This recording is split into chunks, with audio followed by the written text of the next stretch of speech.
The Canterville Ghost. Written by Oscar Wilde. Told to you by Edward E. French. An amusing chronicle of the tribulations of the ghost of Canterville Chase when his ancestral halls became the home of the American minister to the court of St. James, 1906.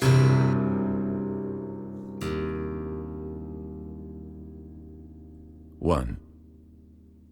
When Mr. Hiram B. Otis, the American minister, bought Canterville Chase, everyone told him he was doing a very foolish thing, as there was no doubt at all that the place was haunted. Indeed, Lord Canterville himself, who was a man of the most punctilious honor, had felt it his duty to mention the fact to Mr. Otis when they came to discuss terms. "We have not cared to live in the place ourselves," said Lord Canterville, "since my grand-aunt, the Dowager Duchess of Bolton, was frightened into a fit from which she never really recovered, by 2 skeleton hands being placed on her shoulders as she was dressing for dinner.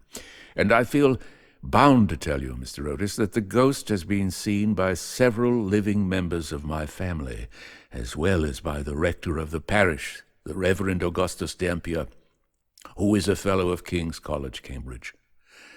After the unfortunate accident to the Duchess, none of our younger servants would stay with us, and Lady Canterville often got very little sleep at night, in consequence of the mysterious noises that came from the corridor and the library."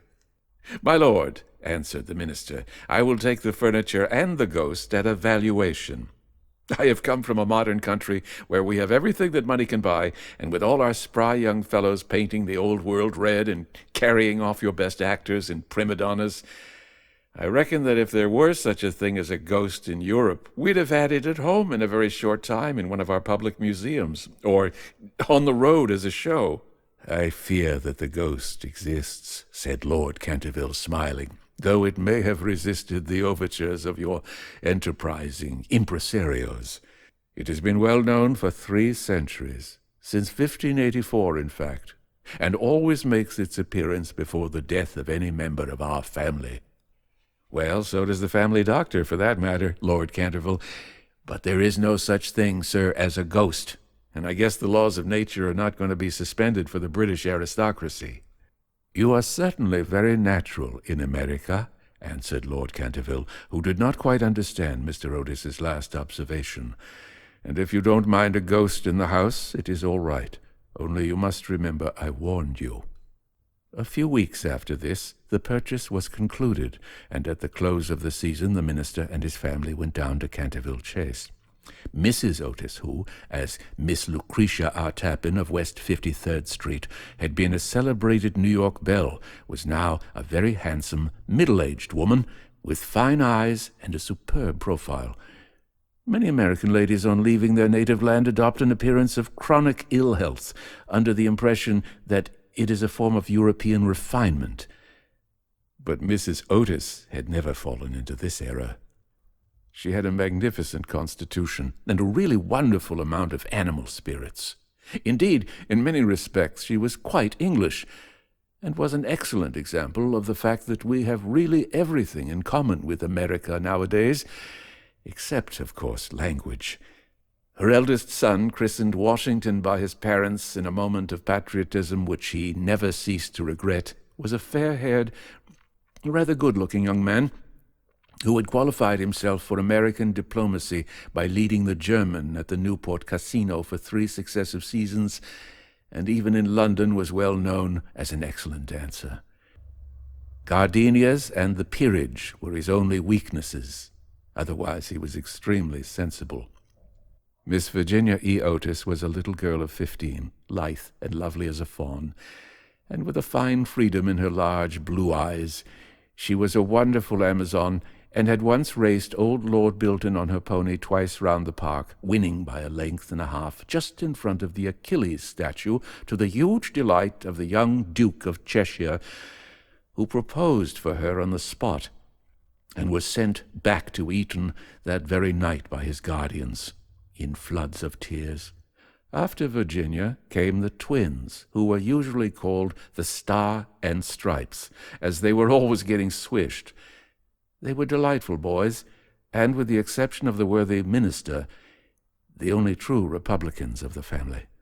As Canterville Chase is 7 miles from Ascot, the nearest railway station, Mr. Otis had telegraphed for a wagonette to meet them, and they started on their drive in high spirits. It was a lovely July evening, and the air was delicate with the scent of the pine woods.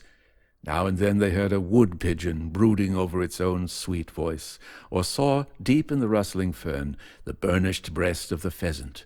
Little squirrels peered at them from the beech trees as they went by, and the rabbits scudded away through the brushwood and over the mossy knolls with their white tails in the air. As they entered the avenue of Canterville Chase, however, the sky became suddenly overcast with clouds. A curious stillness seemed to hold the atmosphere.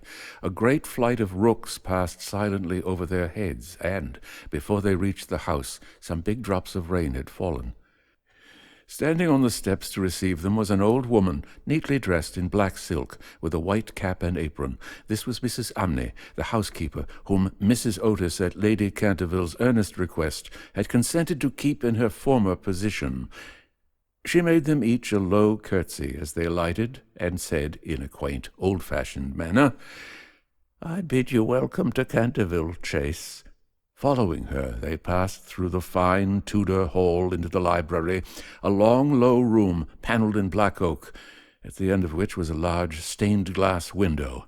Here they found tea laid out for them, and after taking off their wraps, they sat down and began to look round, while Mrs. Umney waited on them. Suddenly Mrs. Otis caught sight of a dull red stain on the floor just by the fireplace, and, quite unconscious of what it really signified, said to Mrs. Umney, "I am afraid something has been spilt there." "Yes, madam," replied the old housekeeper in a low voice. "Blood has been spilt on that spot." "How horrid!" cried Mrs. Otis. "I don't at all care for bloodstains in a sitting-room. It must be removed at once." The old woman smiled and answered in the same low, mysterious voice, "It is the blood of Lady Eleanor de Canterville, who was murdered on that very spot by her own husband, Sir Simon de Canterville, in 1575. Sir Simon survived her 9 years and disappeared suddenly under very mysterious circumstances. His body has never been discovered, but his guilty spirit still haunts the chase. The bloodstain has been much admired by tourists and others, and cannot be removed." "That is all nonsense," cried Washington Otis. "Pinkerton's Champion Stain Remover and Paragon Detergent will clean it up in no time."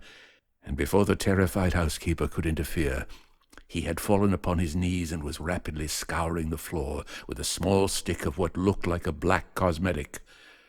In a few moments no trace of the bloodstain could be seen. "I knew Pinkerton would do it," he exclaimed triumphantly as he looked round at his admiring family. But no sooner had he said these words than a terrible flash of lightning lit up the sombre room.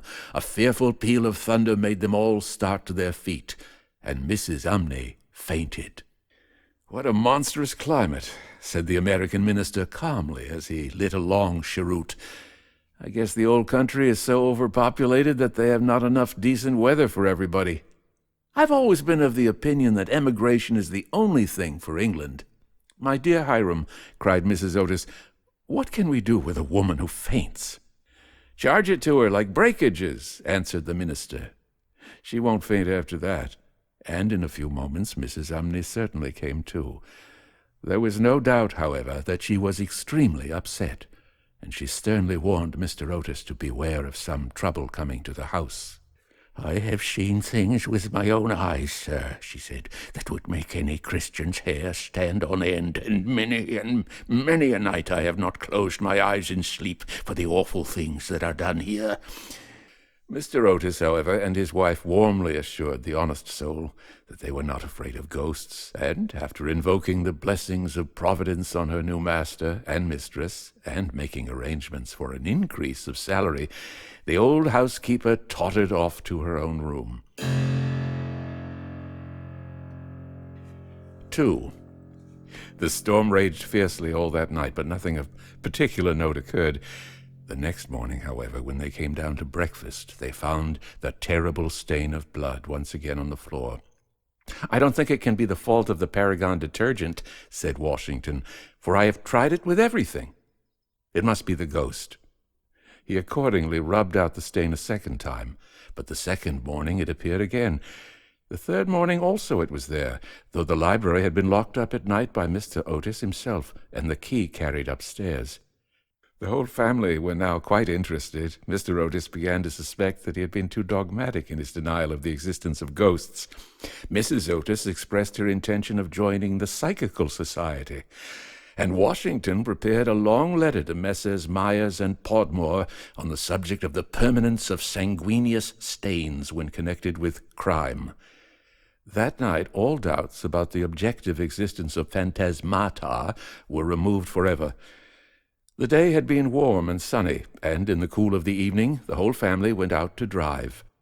They did not return home till 9 o'clock, when they had a light supper. The conversation in no way turned upon ghosts, so there were not even those primary conditions of receptive expectations which so often precede the presentation of psychical phenomena.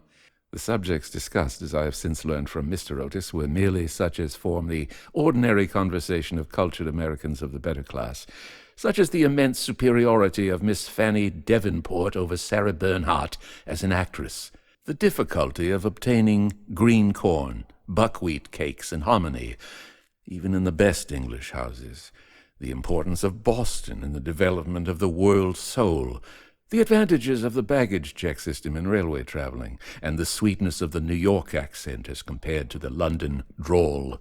No mention at all was made of the supernatural, nor was Sir Simon de Canterville alluded to in any way. At 11 o'clock the family retired, and by 1:30 all the lights were out.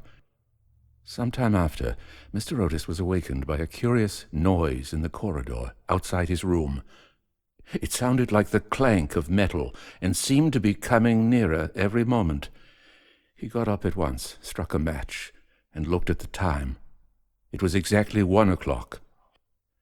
He was quite calm, and felt his pulse, which was not at all feverish. The strange noise still continued, and with it he heard distinctly the sound of footsteps. He put on his slippers, took a small oblong file out of his dressing-case, and opened the door.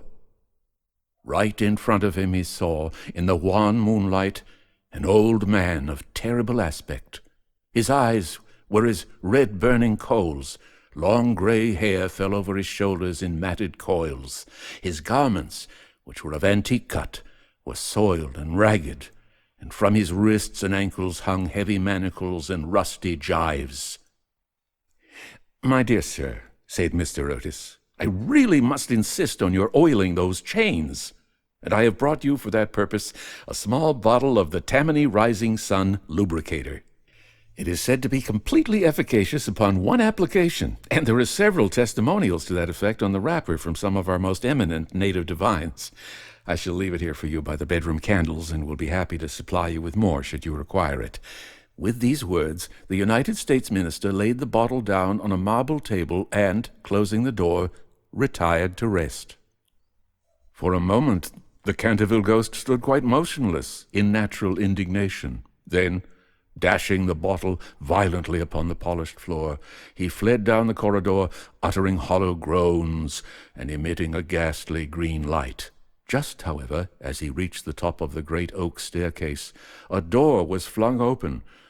2 little white-robed figures appeared, and a large pillow whizzed past his head. There was evidently no time to be lost, so, hastily adopting the 4th dimension of space as a means of escape, he vanished through the wainscoting, and the house became quite quiet. On reaching a small secret chamber in the left wing, he leaned up against a moonbeam to recover his breath, and began to try and realize his position. Never, in a brilliant and uninterrupted career of 300 years, had he been so grossly insulted. He thought of the Dowager Duchess whom he had frightened into a fit as she stood before the glass in her lace and diamonds, of the 4 housemaids who had gone into hysterics when he merely grinned at them through the curtains on one of the spare bedrooms, of the rector of the parish whose candle he had blown out as he was coming late one night from the library, and who had been under the care of Sir William Gull ever since, a perfect martyr to nervous disorders. And of old Madame de Trémolec, who, having wakened up one morning early and seen a skeleton seated in an armchair by the fire reading her diary, had been confined to her bed for 6 weeks with an attack of brain fever, and, on her recovery, had become reconciled to the Church, and broken off her connection with that notorious skeptic, Monsieur de Voltaire. He remembered the terrible night when the wicked Lord Canterville was found choking in his dressing-room with the knave of diamonds halfway down his throat, and confessed just before he died that he had cheated Charles James Fox out of £50,000 at Crockford's by means of that very card, and sworn that the ghost had made him swallow it. All his great achievements came back to him again, from the butler who had shot himself in the pantry because he had seen a green hand tapping at the window pane, to the beautiful Lady Stutfield, who was always obliged to wear a black velvet band round her throat to hide the mark of 5 fingers burnt upon her white skin, and who drowned herself at last in the carp pond at the end of the King's Walk. With the enthusiastic egotism of the true artist, he went over his most celebrated performances, and smiled bitterly to himself as he recalled to mind his last appearance as Red Reuben, or the Strangled Babe, his debut as Gaunt Gibeon, the bloodsucker of Bexley Moor, and the furor he had excited one lovely June evening by merely playing 9-pins with his own bones upon the lawn tennis ground. And after all this, some wretched modern Americans were to come and offer him the Rising Sun lubricator and throw pillows at his head. It was quite unbearable. Besides, no ghost in history had ever been treated in this manner. Accordingly, he determined to have vengeance, and remained till daylight in an attitude of deep thought. 3. The next morning, when the Otis family met at breakfast, they discussed the ghost at some length. The United States minister was naturally a little annoyed to find that his present had not been accepted. "I have no wish," he said, "to do the ghost any personal injury. And I must say that, considering the length of time he has been in the house, I don't think it is at all polite to throw pillows at him." A very just remark, at which, I'm sorry to say, the twins burst into shouts of laughter. "Upon the other hand," he continued, "if he really declines to use the Rising Sun lubricator, we shall have to take his chains from him. It would be quite impossible to sleep with such a noise going on outside the bedrooms." For the rest of the week, however, they were undisturbed, the only thing that excited any attention being the continual renewal of the bloodstain on the library floor. This was certainly very strange, as the door was always locked at night by Mr. Otis, and the windows kept closely barred. The chameleon-like color also of the stain excited a good deal of comment. Some mornings it was a dull, almost Indian red, then it would be vermilion, then a rich purple, and once, when they came down for family prayers, according to the simple rites of the Free American Reformed Episcopalian Church, they found it a bright emerald green. These kaleidoscopic changes naturally amused the party very much, and bets on the subject were freely made every evening.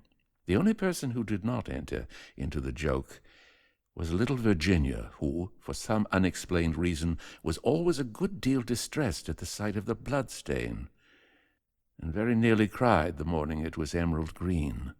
The second appearance of the ghost was on Sunday night. Shortly after they had gone to bed, they were suddenly alarmed by a fearful crash in the hall. Rushing downstairs, they found that a large suit of old armor had become detached from its stand, and had fallen on the stone floor, while seated in a high-backed chair was the Canterville ghost, rubbing his knees with an expression of acute agony on his face. The twins, having brought their pea-shooters with them, at once discharged 2 pellets on him, with that accuracy of aim which can only be attained by long and careful practice on a writing-master, while the United States minister covered him with his revolver and called upon him, in accordance with Californian etiquette, to hold up his hands. The ghost started up with a wild shriek of rage, and swept through them like a mist, extinguishing Washington Otis's candle as he passed, and so leaving them all in total darkness. On reaching the top of the staircase, he recovered himself, and determined to give his celebrated peal of demonic laughter. This he had on more than one occasion found extremely useful. It was said to have turned Lord Raker's wig grey in a single night, and had certainly made 3 of Lady Canterville's French governesses give warning before their month was up. He accordingly laughed his most horrible laugh, till the old vaulted roof rang and rang again. But hardly had the fearful echo died away when a door opened, and Mrs. Otis came out in a light blue dressing-gown. "I'm afraid you are far from well," she said, "and I have brought you a bottle of Dr. Dobill's tincture. If it is indigestion, you will find it a most excellent remedy." The ghost glared at her in fury, and began at once to make preparations for turning himself into a large black dog, an accomplishment for which he was justly renowned, and to which the family doctor always attributed the permanent idiocy of Lord Canterville's uncle, the Honourable Thomas Horton. The sound of approaching footsteps, however, made him hesitate in his fell purpose, so he contented himself with becoming faintly phosphorescent, and vanished with a deep churchyard groan just as the twins had come up to him. On reaching his room he entirely broke down, and became a prey to the most violent agitation. The vulgarity of the twins, the gross materialism of Mrs. Otis were naturally extremely annoying, but what really distressed him most was that he had been unable to wear the suit of mail. He had hoped that even modern Americans would be thrilled by the sight of a spectre in armor, if for no sensible reason, at least out of respect for their natural poet Longfellow, over whose graceful and attractive poetry he himself had whiled away many a weary hour when the Cantervilles were up in town. Besides, it was his own suit. He had worn it with great success at the Kenilworth tournament, and had been highly complimented on it by no less a person than the Virgin Queen herself. Yet when he had put it on, he had been completely overpowered by the weight of the huge breastplate and steel casque, and had fallen heavily on the stone pavement, barking both his knees severely, and bruising the knuckles of his right hand. For some days after this he was extremely ill, and hardly stirred out of his room at all, except to keep the bloodstain in proper repair. However, by taking great care of himself, he recovered, and resolved to make a 3rd attempt to frighten the United States minister and his family. He selected Friday, August 17th, for his appearance, and spent most of that day looking over his wardrobe, ultimately deciding in favor of a large slouched hat with a red feather, a winding sheet frilled at the wrists and neck, and a rusty dagger. Towards evening the violent storm of rain came on, and the wind was so high that all the windows and doors in the old house shook and rattled. In fact, it was just such weather as he loved. His plan of action was this. He was to make his way quietly to Washington Otis's room, gibber at him from the foot of the bed, and stab himself 3 times in the throat to the sound of low music. He bore Washington a special grudge, being quite aware that it was he who was in the habit of removing the famous Canterville bloodstains by means of Pinkerton's Paragon detergent. Having reduced the reckless and foolhardy youth to a condition of abject terror, he was then to proceed to the room occupied by the United States minister and his wife, and there to place a clammy hand on Mrs. Otis's forehead, while he hissed into her trembling husband's ear the awful secrets of the charnel house. With respect to little Virginia, he had not quite made up his mind. She had never insulted him in any way, and was pretty and gentle. A few hollow groans from the wardrobe, he thought, would be more than sufficient, or, if that failed to wake her, he might grapple at the counterpane with palsy-twitching fingers. As for the twins, he was quite determined to teach them a lesson. The first thing to be done was, of course, to sit upon their chests, so as to produce the stifling sensation of nightmare. Then, as their beds were quite close to each other, to stand between them in the form of a green, icy-cold corpse, till they became paralyzed with fear, and finally to throw off the winding sheet and crawl round the room with white bleached bones and one rolling eyeball, in the character of Dumb Daniel or the Suicide's skeleton, a role in which he had on more than one occasion produced a great effect, and which he considered quite equal to his famous part of Martin the Maniac or the Masked Mystery. At 10:30 he heard the family going to bed. For some time he was disturbed by wild shrieks of laughter from the twins who, with the light-hearted gaiety of schoolboys, were evidently amusing themselves before they retired to rest. But at 11:15 all was still, and as midnight sounded, he sallied forth. The owl beat against the window panes, the raven croaked from the old yew tree, and the wind wandered moaning round the house like a lost soul. But the Otis family slept unconscious of their doom, and high above the rain and storm he could hear the steady snoring of the minister of the United States. He stepped stealthily out of the wainscoting with an evil smile on his cruel, wrinkled mouth, and the moon hid her face in a cloud as he stole past the great oriel window, where his own arms and those of his murdered wife were blazoned in azure and gold. On and on he glided like an evil shadow, the very darkness seeming to loathe him as he passed.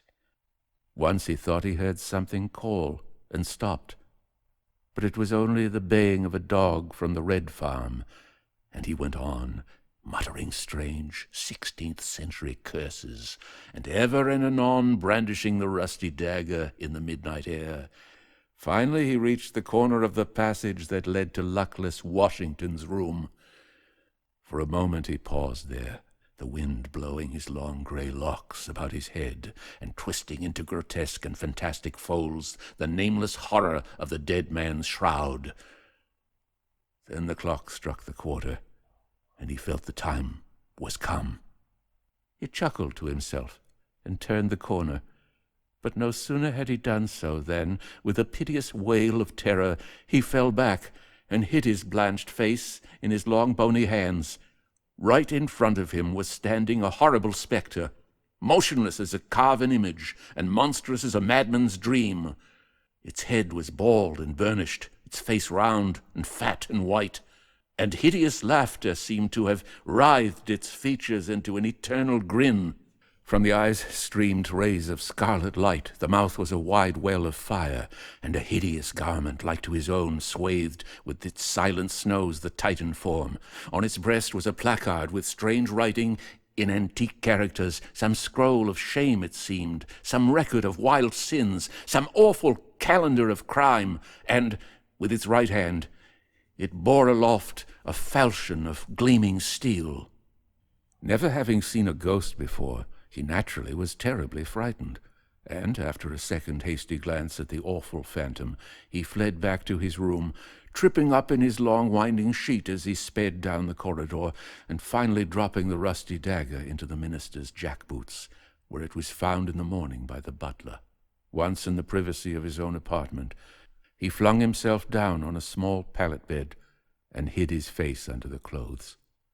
After a time, however, the brave old Canterville spirit asserted itself, and he determined to go and speak to the other ghost as soon as it was daylight. Accordingly, just as the dawn was touching the hills with silver, he returned towards the spot where he had first laid eyes on the grisly phantom, feeling that, after all, 2 ghosts were better than 1, and that by the aid of his new friend he might safely grapple with the twins. On reaching the spot, however, a terrible sight met his gaze. Something had evidently happened to the spectre, for the light had entirely faded from its hollow eyes. The gleaming falchion had fallen from its hand, and it was leaning up against the wall in a strained and uncomfortable attitude. He rushed forward and seized it in his arms, when, to his horror, the head slipped off and rolled on the floor. The body assumed a recumbent posture, and he found himself clasping a white dimity bed curtain, with a sweeping brush, a kitchen cleaver, and a hollow turnip lying at his feet. Unable to understand this curious transformation, he clutched the placard with feverish haste, and there, in the grey morning light, he read these fearful words. Ye Otis ghost, ye only true and original spook, beware of ye imitations. All others are counterfeit. The whole thing flashed across him. He had been tricked, foiled, and outwitted. The old Canterville look came into his eyes.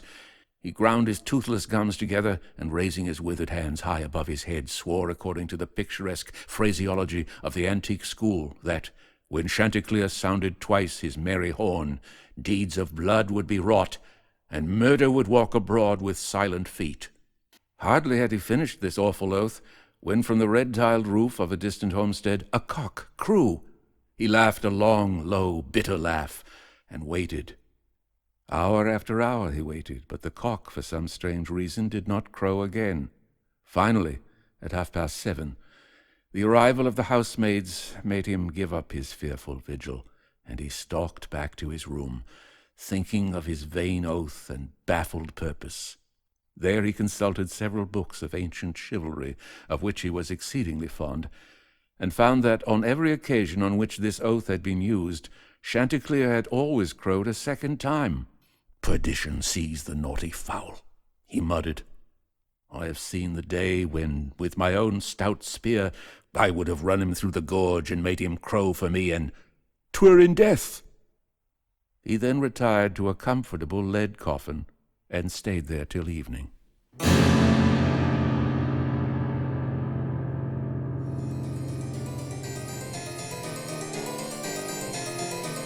The Canterville Ghost, written by Oscar Wilde,